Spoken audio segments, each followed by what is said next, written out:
Hey gang, welcome to my channel. I'm the Pony 314, and you want the classics? We have the classics. And how about this classic? The Colt 1903 Pocket Hammerless. So here are the basics. This is a self-loading pistol, firing 32 ACP, uses an 8-round magazine, has a heel release, a grip safety, a manually operated safety that simply locks the slide in place, and has an internal hammer, so it's not literally hammerless. But this was designed by, say it with me now, John Moses Browning. I mean, seriously, what couldn't the guy do? For everything he'd already done, now it was time for him to show what he could do in the automatic pistol market. And boy, did he. He'd been working on designs that were similar to this for, I think, 3 years prior to basically achieving perfection with this one. Yeah, I think started with the 1900 Colt pistol, but this one would go on to be a runaway success, and with the hammer concealed here at the rear of the slide and the name Pocket Hammerless, well, that tells you what this was for. That's right. Concealed carry.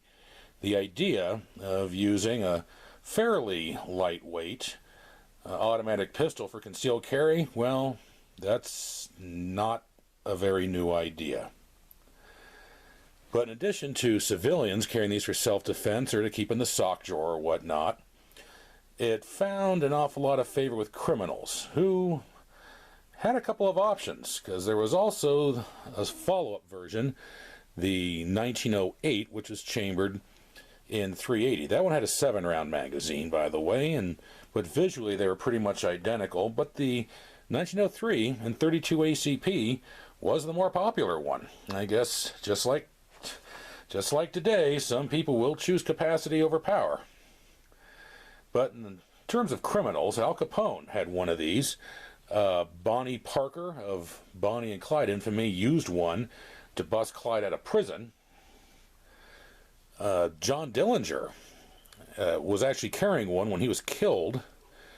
And here's a fun fact for you. Hideki Tojo, the World War II era Prime Minister of Japan, used one of these to try to commit suicide by shooting himself in the chest. He failed. He only wounded himself, later hanged for war crimes. And by the way, I've actually seen that pistol.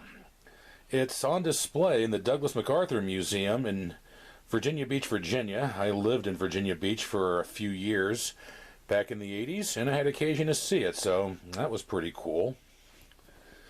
But it wasn't just criminals and civilians. It did see some police use. I think the Boston PD carried it for a while. And, of course, there was also some military service. The British used them in both World Wars. They purchased them during the First World War and got them through Lend-Lease in the Second. I think mainly the Royal Air Force was carrying them. Saw some U.S. military service. About 20,000 were acquired by the federal government, and they mainly, I believe, went to the Office of Strategic Services, the precursor to the CIA, and resistance groups in occupied Europe got some use out of these. The U.S. Army, and later the Air Force, also issued what was called a General Officer's Pistol, kind of a ceremonial but perfectly functional version that was awarded to general officers upon receiving their first star. I think those had some nice engraving on them, a date when they got their first star, their name, things like that. And that began in 1944 and went all the way to 1972. So yeah, an awful lot of people got an awful lot of use out of the Colt 1903 Pocket Hammerless. And, well, that explains why about 700,000 of these were made in a 42-year production run, 1903 to 1945, and they were pretty popular with a lot of people for long after that.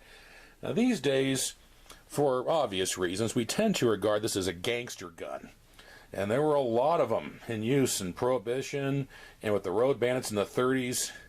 These put a lot of people in the morgue. but it's a classic design, one of the first truly successful American-made automatic pistols. Feather in the cap for John Moses Browning. I mean, again, what couldn't he do? And those who like classic firearms, well, they fall all over themselves today trying to get their hands on one, and I was certainly one of them. And that's why we have this. And they are a delight to shoot, so we're going to head down to Truth or Consequences, New Mexico, and do that. But before we go, just a reminder, this is YouTube, and you know what we say on YouTube. Feel free to subscribe and comment, give me that thumbs up, all that other stuff, because it helps the algorithm, it helps the channel, and I thank all of you for your support. So, here we are at the Municipal Shooting Range in Truth or Consequences, New Mexico, with a real relic today, the Colt M1903 Pocket Hammerless. Fortunately, a 32 ACP doesn't make that big a hole. I don't think our zombie clown could withstand all that much more, but let's go ahead and start getting close to finishing him off.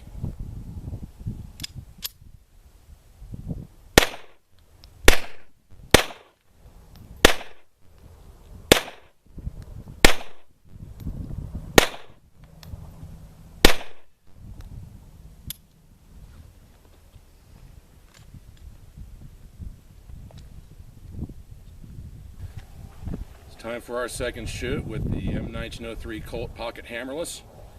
8 more rounds at 32 ACP, and let's just get to it. Come on, I know you want to see it as much as I do.